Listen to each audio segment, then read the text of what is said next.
Welcome to In the Office Cast with Jon Kent and Adam Scory, a podcast about business culture, technology, and solving the challenges and misconceptions surrounding hybrid and remote working.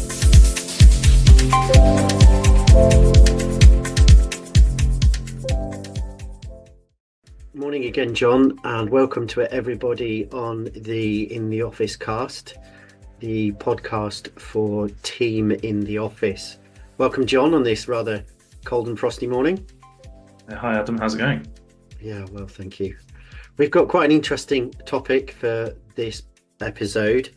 So I guess we ought to start with, this is about fairness. We've had a lot of comments about remote working and hybrid working generally, but some of those that really stuck out, one in particular was the comment from Nicholas Hieronymus from the L'Oreal CEO saying essentially remote working is not fair. So we're here to kind of poke into that, unpick those layers and just kind of get some perspective on that. So Jon, what's your take on some of these comments then, particularly the L'Oreal one about not being fair? Yeah, well, it's one of those ones which is, I think the word fair gets thrown around a lot, especially, I mean, we've heard it from other CEOs, like when you listen to people like, Elon Musk and Jamie Dimon, and, even Jacob Rees-Mogg back in the, back a couple of years ago now, there was an overwhelming sense of you can't have some workers who have to be in the office and others who can work remotely because that's just not fair. And it's something that I always feel like that's where people focus on because it's quite easy. It's a nice way that you can sort of wrap everything up and go, well, that's why we have to be back in the office 5 days a week, 4 days a week, or we're going to do this structured hybrid working where you have to be in on certain days because that's then fair for everyone. But I mean, the word fairness, the word fair or fairness is a bit misleading because it focuses on trying to make sure that everyone across all jobs, across all personal circumstances are doing exactly the same thing and get the same benefits or use the same tools or, everything is exactly the same. And as we know, that's just not true.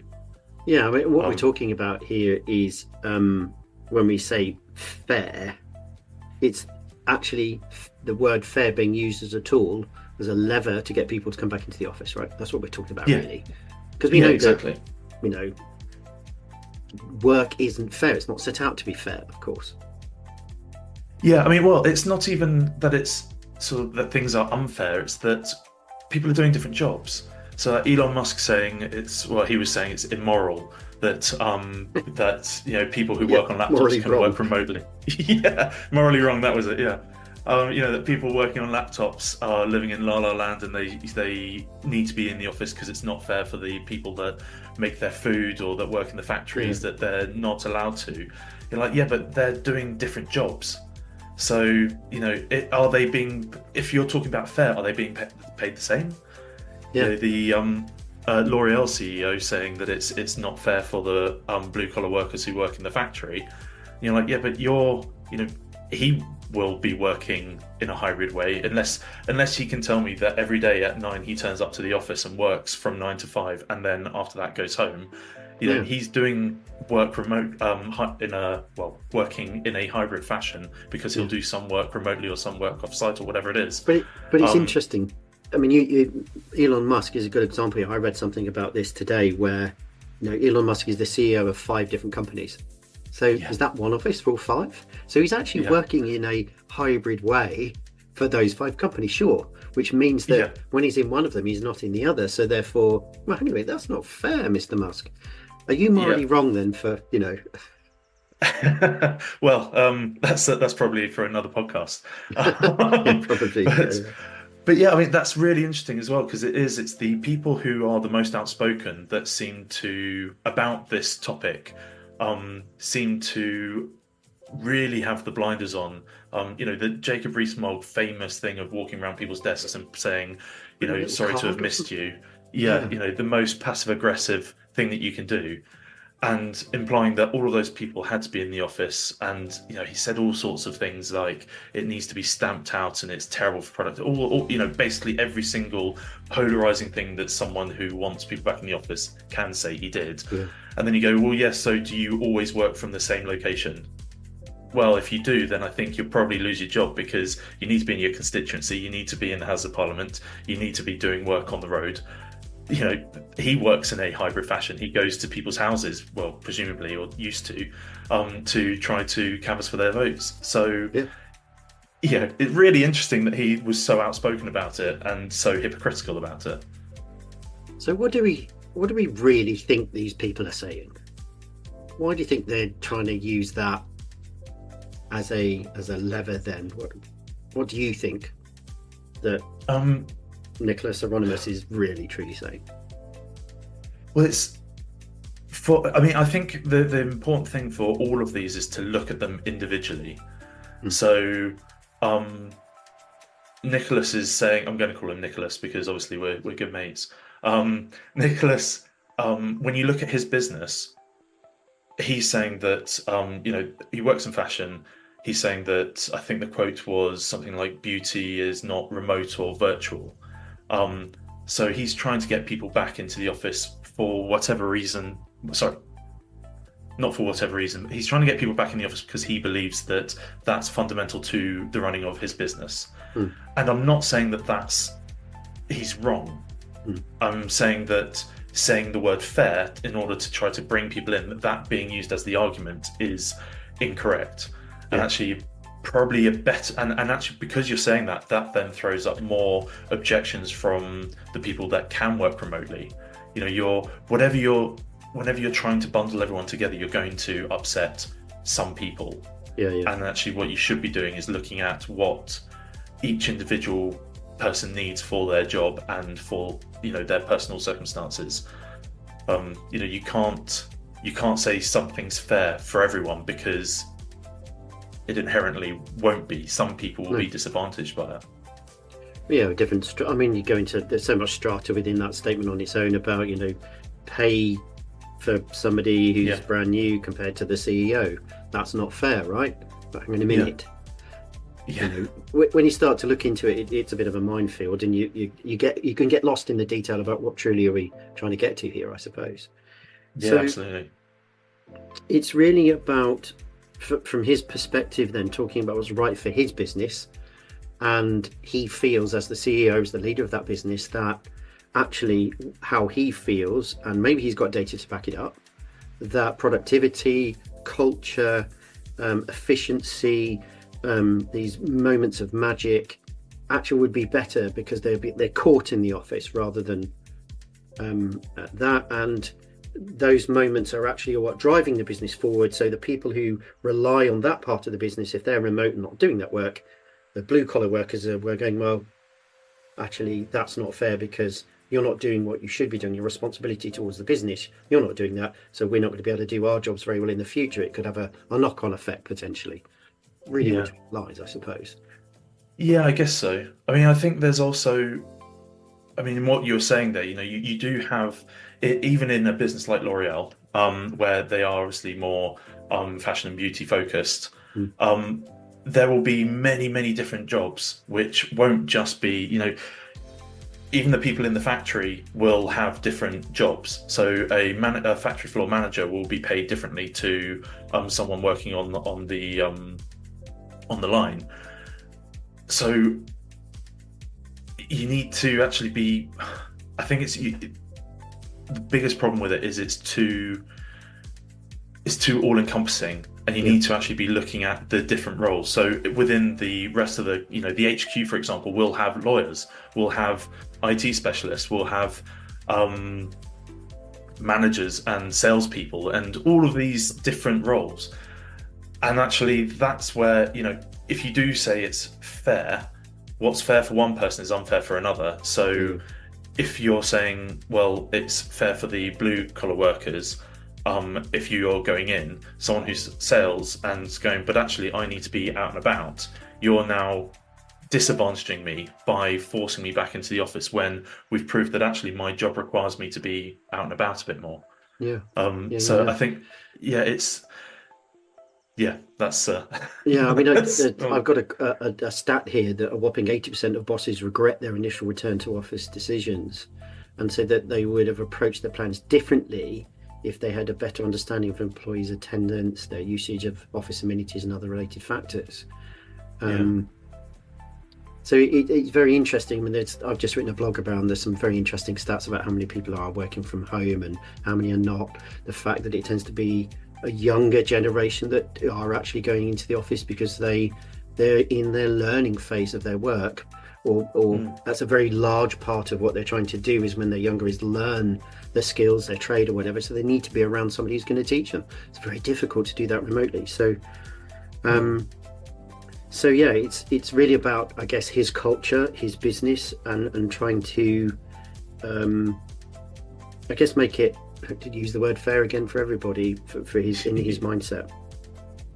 So let's dig into this a little bit deeper. I mean, there's two parts to this, that kind of initial parts around culture and role. So what's the folly in trying to make a culture fair? Is that the right thing to do, to try and create a culture when roles are so different? The office being used as this, putting on a pedestal, I suppose, in a way, and going, that's where everything happens. Well, we've both talked about that before, where that is what seems to be happening, and this trying to make everything fair seems to just be pushing that even further. And it's interesting what you said there about the CEOs now saying that they made the wrong decisions. And I mean, that's talking about culture. That's a problem with modern day culture, where you can't be seen to make a mistake. Even in politics, where you do everything you can apart from say, you know what, we messed up on that. We learned from it, and now the next one's going to be better. Wouldn't it be lovely if that's the world we worked in? But that those decisions were made at a time where the world was on fire. So desperation leads to, in those situations, you need a leader that's proactive and makes the decision.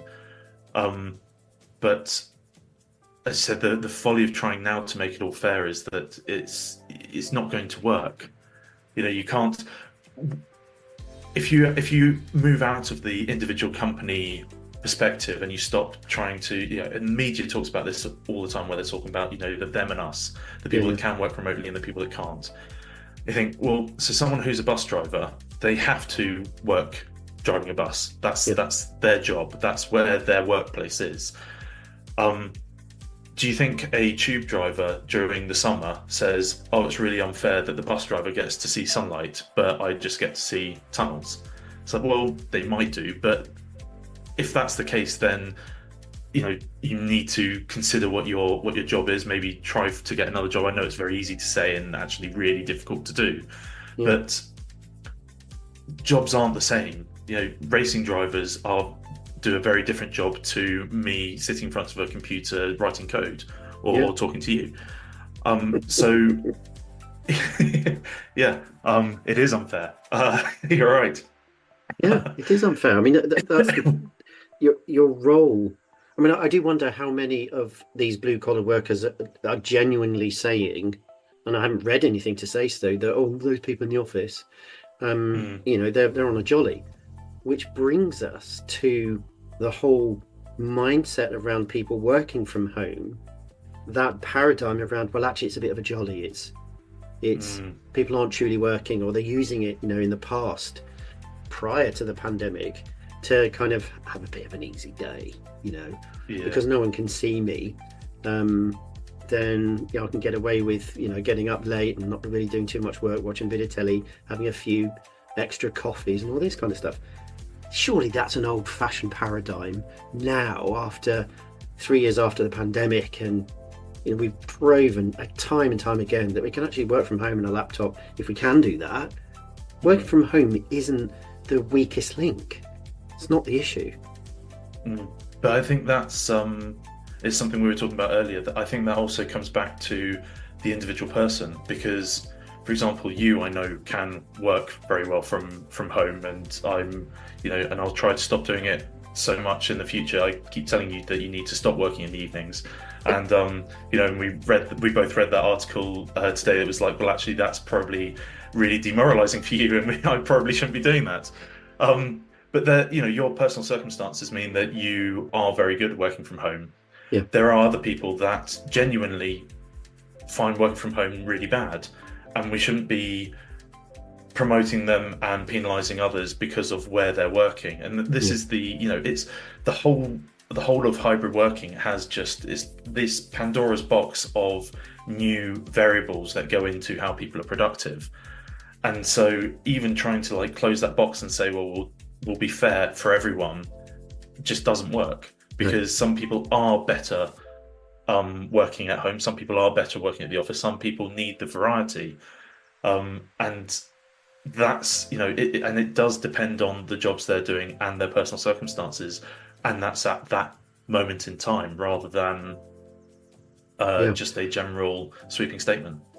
But the pandemic's changed this all, hasn't it? What it's done is created a mindset now where we've realised that actually, first of all, it's an option because we've done it before. We've been trusted, we're productive, whatever the case may be, in our own mindsets perhaps.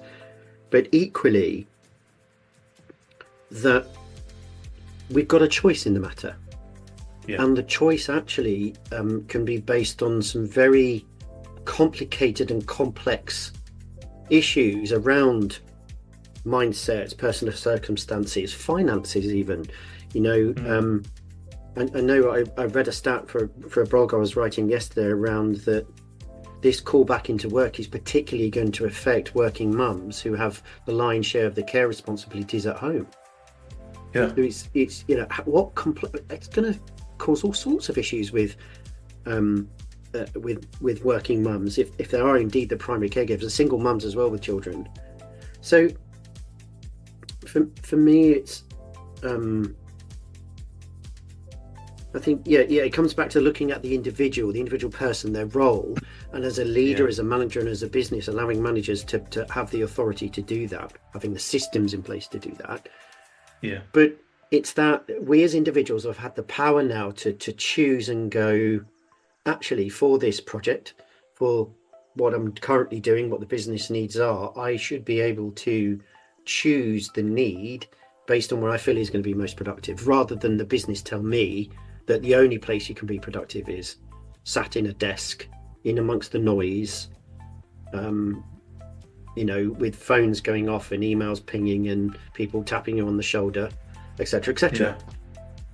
Well, I mean, I disagree with a bit of that, actually, which is what everyone's hoping for, a bit more of a debate, because it's not great when we both disagree with each other. I know, it's a bit one-sided. But I do think the businesses do have a duty to make sure that what businesses want is to hire people that, and hopefully let's start that again. Hopefully what businesses want is that they'll hire people who can grow with the business, improve in themselves, and keep sort of moving up the ladder and do good jobs. That's sort of what they're working for. And juniors, for example, who come in and then say, well, I want to work from home. If a manager looks at someone and goes, yeah, but you're not actually very productive. Like, I've tried to get hold of you when you're working from home and you're never there. Your work's slipping. I think it probably more importantly that their work's slipping rather than they're just never there. Yeah. Because if you are working truly flexibly and you can do sort of asynchronous work and it does mean that you can still be productive, then great. If the work's not being done and if a manager can see that your productivity is dropping, then there should be some more guidance and well, actually, maybe that doesn't work for you. Maybe you do need to be in the office with some people more. And if that means that then the manager has to actually be in the office with them, or they have to pull in some senior people, then that's what the job requires. That's what's needed in order to achieve the task that you're trying to do. And then, so the job sort of needs to come first, because that's really what people are being paid for, is to do that job. What the pandemic sort of opened up is the fact that now personal circumstances can be taken into account a bit more, because we can use different tools. We've got different software and technology, and we can work from different locations if our job allows it. So if you are a primary caregiver and you can do your work from home, then maybe you should get a bit more slack and a bit more flexibility to not always be doing the 9 to 5, to maybe work from home more than someone else who might need to be in the office. So I think it is definitely about the jobs, but the pandemic has brought in this personal sort of individual circumstances element to it. And I think one of the reasons why, sort of going back to why people are saying it's fair, is because it just makes it easier than to say we're all doing the same thing, rather than, okay, let's actually delve into this. What do you as an individual person need to achieve this job? And what can we do to make sure that you do that? And one of the things I know you talk about a lot is the sort of Gen Z and the younger population, and how exciting it is that there's the TikTok revolution and all of these people who are making money and working by themselves. Back when I was starting to work, if I was able to work from home, I don't think I would have done anything. I would have sat playing PlayStation. But now there's been a shift, and they're doing more work and appreciating working from home. So, I mean, do you think that's the right sort of way? Do you think that's where we're going to go in the future? I think, well, I disagree with the fact that home was always going to be, I mean, I would have worked, but I think it's very much down to how I saw my job, how purposeful I felt in my role. So working from home, if I'm driven, if I feel purposeful, if I connected into what we're trying to do as a business, then home was just a great way to sometimes do some deep work. So it was a place to concentrate. It was quieter. It didn't have some of the disruptions. But at the time, it wasn't realizing that I was using that as a tool, or allowing my team to use that as a tool. Most often people said, I want to work from home because I've got a lot to do today and I just want to get it done. Which kind of implied that you couldn't really get it done in the office, which means, hang on a minute, that was the tail wagging the dog sometimes, or where we got the office wrong. So I guess, but that's me as an individual. I'm one of these people that I got told off. My old boss Curtis, a fantastic leader, really lovely guy, and he understood me in the fact that as a creative, my brain goes and I'll do a month of kind of crazy work, loads of productivity, and then I'll go bang, and I'll be like, right, my brain's just kind of worn out a little bit. So I had this kind of dogtooth style of working sometimes, and I needed to try and flatten that out. But where I was working, the times I was working, you mentioned it at the top of the episode, where, last night I was working till hours, and it's like, why are you sending me a message at 044? I didn't even know a time existed. But that's just how sometimes my brain works.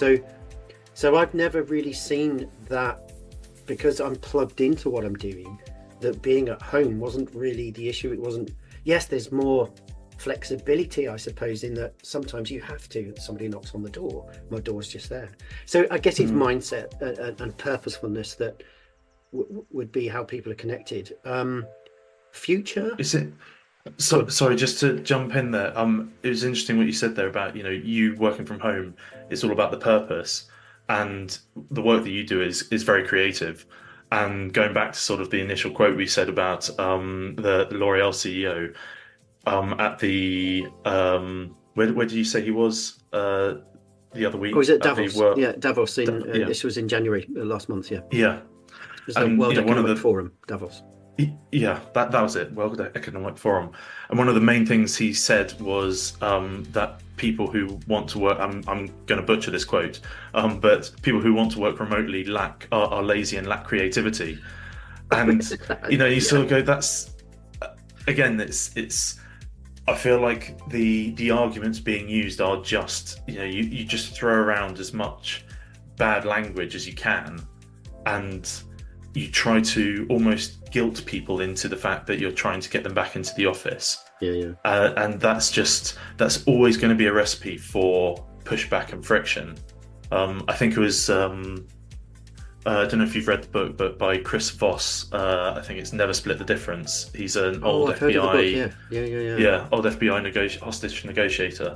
And he said he never uses the word fair because it triggers an emotional response, which is not what you want in a negotiation, and it's always sort of accusational or being used to manipulate someone else. And with what's being said with all of these CEOs, that's it does feel like that's what they're trying to do. Whether or not that is their primary purpose, in the case of Elon Musk, and I know you wrote about this, are they doing it because, sorry, did he said it was morally wrong because, and if you don't show up, then don't bother coming back. Yeah. Was he doing that because then you secretly get a way of getting rid of a huge number of staff? So without it being, we're making redundancies. So yeah, is that their primary purpose? Yeah. Are they... Is there a darker motive behind these statements? I mean, it's a very smart way to kind of turn around and get people to leave your company, because if you tell me, go, oh yeah, we're all coming back into the office, and 50% of them are, your team are working mums because that's the kind of business that you're in. It's like, well, bugger, I can't do that. I'm going to go and find another job. There are stats I've got on the website, I can't remember off the top of my head, but something like 50%. If a back to work policy, there's some research done by weirdly, I think it's called Owly or something, which makes those boardroom microphones. Fascinating why they would do this research, but something like 50% of people would basically go, I think it was 20% said I'm going to leave straight away, and the rest of them said I'm going to look for another job. So you'd lose 50% of your office, their research showed, if you'd had this sort of mandated return to work policy. So yeah, I guess it's from that point of view, we're saying that these people are making these statements and they've got a hidden meaning behind them. It may not be actually to get people back into the office, but it's more because any CEO would enable their generals to manage their team. What the CEO wants and what the CEO gets isn't necessarily the same thing, of course, because in a large organization particularly, there's a disconnect between those things. And of course, any good leader would listen to their own team and say, well, hang on a minute, those circumstances would allow that. A CEO is not going to get involved, in a 10,000 person company. I don't know how many people work for L'Oreal, but he's not going to go down to the individual level and say, well, hang on a minute, Mr. Manager of 10 people that work in the finance department, why is that person not coming into work today? They're not going to do it. Yeah. So the reality and what their statements are could be construed to be something very, very different. Yeah. And it's, one of the things that's interesting there as well is these are the people that are coming out and talking about it, obviously because of their roles and the companies they work for. It's being picked up by the media, and the data from that is then being picked up by other people. So I remember, you tell a story of what happened with the your policy and with Google and how that was influencing. Yeah, one of the businesses I worked for said that what we did is we looked at just what larger CEOs, other companies were doing, and said that they've obviously done the research and the data, and we'll follow that for now. Some common sense rules were applied, layering over the top of their umbrella rules, like there's no point in having insisting we're back in certain days when people aren't in those days. If as a team. So as a team, there was some flex in what days do your team need, but ultimately it was 2 days in the office and then 1 day was a flex day, depending on, that you could move around should you need to, but try and keep it. But there was no research back then to turn around and lever and go from our point of view and go, because it was fresh out of the pandemic, to go, it was very much a kind of, we sat down as the leadership team and said, yeah, this makes sense. The office would be a good place. Fair. Do you know what? Interestingly, we didn't really talk about fair. We spoke about individual needs as kind of team needs first, and then it's down to the individual leaders to manage their teams and do what they want to do. Certainly my VP said, and that company said, you do that, that's your job. I don't want to worry about that. And of course, the caveat to all of that was, well, there were two caveats. One, let's see how this goes. And secondly, we need to make sure that we're doing our jobs. We need to stay productive. But and how did you measure the productivity and that this jobs were still being done?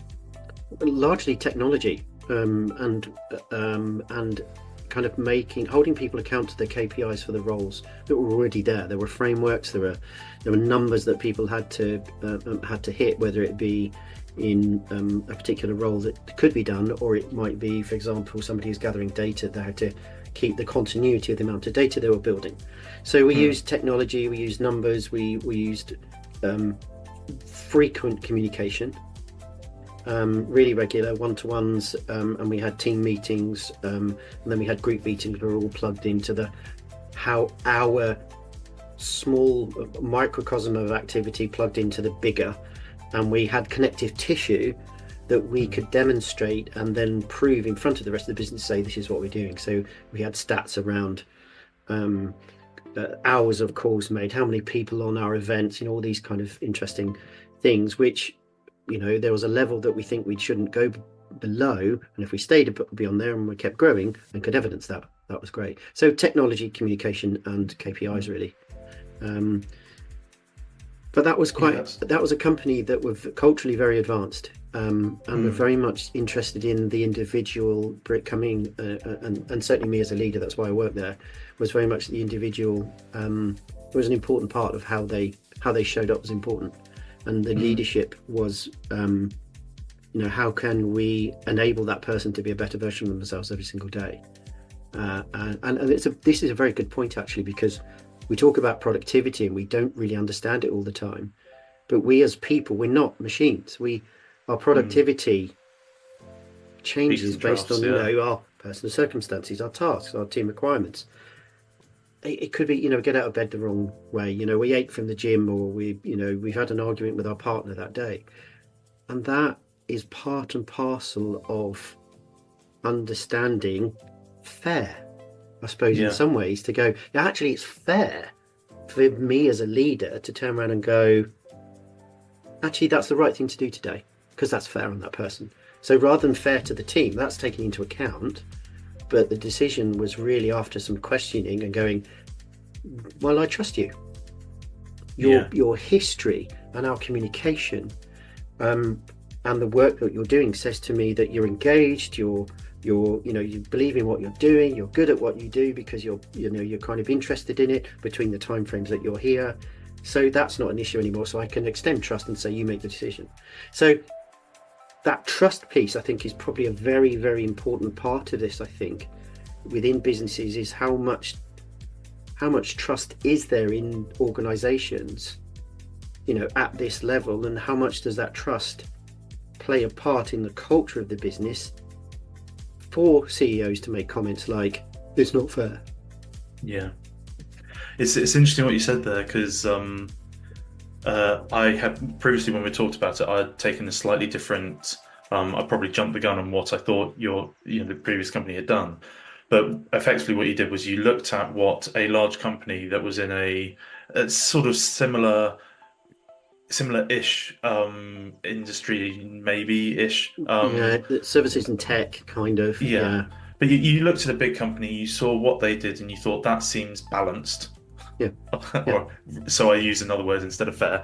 But that's emotional. But you then used that as the base mark, the benchmark, for what you then did, and you then looked at what would work for each individual team, and you were entrusted to actually try to make that work. And the key thing of that was, as long as our what we're doing, and not necessarily the output, but the outcomes that we're achieving, as long as we're still being productive according to our KPIs, then we can experiment around a bit and try it. So I wonder if maybe, as I said, I don't want to completely chastise these CEOs for saying what they're saying, because again, it gets picked up and sometimes you make a throwaway comment and that's what everyone focuses on.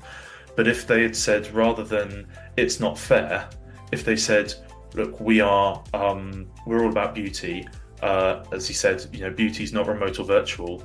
We're going to start with a baseline of everyone in 5 days a week, and then we're going to experiment and see what we can do to see if some of these groups can actually do less time in the office, see if it actually works out for them.